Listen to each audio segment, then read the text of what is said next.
Números capítulo 11. Porém Moisés lhe disse: Tens tu ciúmes por mim? Tomara todo o povo do Senhor fosse profeta, que o Senhor lhes desse o seu espírito. Versículo 29. Vivendo como peregrinos no deserto, os filhos de Israel enfrentavam muitas privações, mas o cuidado e o zelo do Senhor para com eles não lhes deixava faltar nada quanto às suas necessidades básicas. A água da rocha e o maná eram uma prévia da fartura que encontrariam em Canaã e deveriam ser motivo de grande gratidão. Acostumados, porém, com os alimentos do Egito, permitiram que seus desejos os dominassem a ponto de assumirem uma atitude de queixa e murmuração. Atitude incitada pelo populacho, o povo híbrido, ou seja, hebreus que se casaram com egípcios e que ficavam nas extremidades do acampamento. O apetite dominou a razão, acendendo-se assim a ira de Deus como fogo consumidor. Então Moisés orou pelo povo e o fogo se apagou. Em frente à tenda de Moisés, família após família apresentava a sua queixa e, em tom de ameaça, expressava o seu desejo pelos alimentos da terra do exílio. Vendo Moisés que novamente a ira de Deus se havia acendido contra o povo, com o coração quebrantado, depois diante do Senhor o seu pesado fardo. O grande líder reconheceu a sua impotência diante da obra de guiar pelo deserto um povo tão obstinado e rebelde, que conservava no coração as coisas do Egito. Pedindo a morte, Moisés demonstrou um alto grau de sofrimento emocional, pensando ser esta a solução para sua profunda angústia. O fiel servo de Deus rasgou o coração diante de seu pai em sinceridade, e sua humildade e mansidão foram expostas como sendo a força motriz de sua liderança. A resposta divina veio em forma de 70 homens, designados para auxiliar o grande líder, dividindo com ele as dificuldades da jornada no deserto. Disse o Senhor a Moisés: Tirarei do espírito que está sobre ti e o porei sobre eles. No tempo determinado, o espírito repousou sobre eles e profetizaram. 2 deles, porém, Eldade e Medade, não foram à tenda da congregação, como dito pelo Senhor. Porém, o mesmo Espírito foi derramado sobre eles, de modo que profetizavam no arraial. Josué, servidor de Moisés, entendeu que a atitude daqueles 2 era uma espécie de ameaça à liderança de Moisés. Este, no entanto, demonstrou genuíno interesse em que todo o povo pudesse experimentar da suave e poderosa atuação do Espírito Santo. Quando o apetite e as paixões carnais assumem o controle da mente humana, o homem fica limitado a enxergar tão somente o corruptível.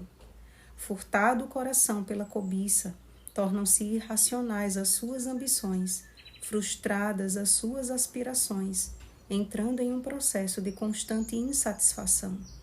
O insuperável educador celestial utiliza seus métodos de ensino conforme a necessidade de seus aprendizes. Contornando o arraial de codornizes, o Senhor não exagerou em sua provisão, mas deu ao povo exatamente na medida que desejavam. Através de sua glutonaria, Israel experimentou os resultados de permitir que a vontade própria assuma o lugar da boa, agradável e perfeita vontade de Deus. Romanos capítulo 12, versículo 2. Assim como Moisés desejou que o Espírito Santo fosse derramado sobre todo o povo, o Senhor deseja derramar o seu Espírito sobre toda a carne. Joel capítulo 2, versículo 28. Mas como apenas 70 homens dentre os filhos de Israel estavam prontos para recebê-lo, assim também, hoje, poucos têm se preparado para receber a chuva serúdia. Desde o Éden, Satanás tem usado o apetite para desvirtuar o homem da vontade de Deus. Ele bem sabe a intrínseca relação que há entre o corpo e a mente, e é especialista em induzir estilos de vida que promovam o vício, a doença e o bloqueio da razão para a clara compreensão do assim diz o Senhor. há luz suficiente para que não sejamos alvos desta estratégia maligna. Temos aceitado e buscado praticar a luz que nos foi dada, amados. Não há ruptura entre mente, corpo e espírito. O homem é um ser holístico e, como tal, precisa buscar a nutrição ideal de cada aspecto de sua vida. É um processo que requer renúncia, perseverança, confiança na provisão divina e completa dependência de Deus. E eu encerro hoje com a advertência de uma parte da luz que nos foi dada nestes últimos dias, através da mensagem de saúde. Meu irmão e minha irmã, tendes uma obra a fazer que ninguém pode fazer por vós. Despertai de vossa letargia e Cristo vos dará vitória. Mudai vosso modo de viver, de comer e de beber, e o vosso sistema de trabalho. Enquanto continuardes no caminho que tendes seguido por anos, não podereis discernir com clareza coisas eternas e sagradas. Vossas sensibilidades estão embotadas e vosso intelecto obscurecido. Não tendes estado a crescer em graça e no conhecimento da verdade, como é vosso privilégio.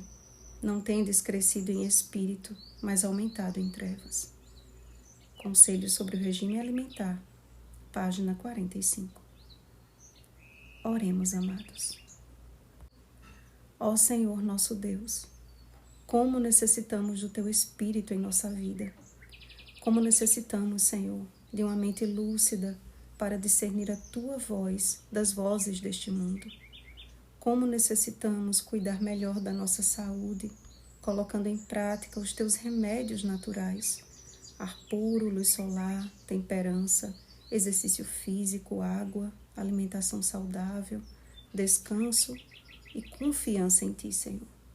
Não foi sem razão que o Senhor nos deixou orientações preciosas sobre saúde nestes dias finais, porque chegará o tempo em que precisaremos suportar o cansaço, a demora e a fome.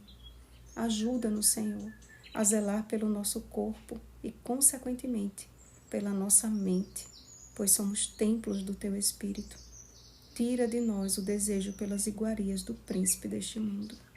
Em nome de Jesus. Amém. Vigiemos e oremos.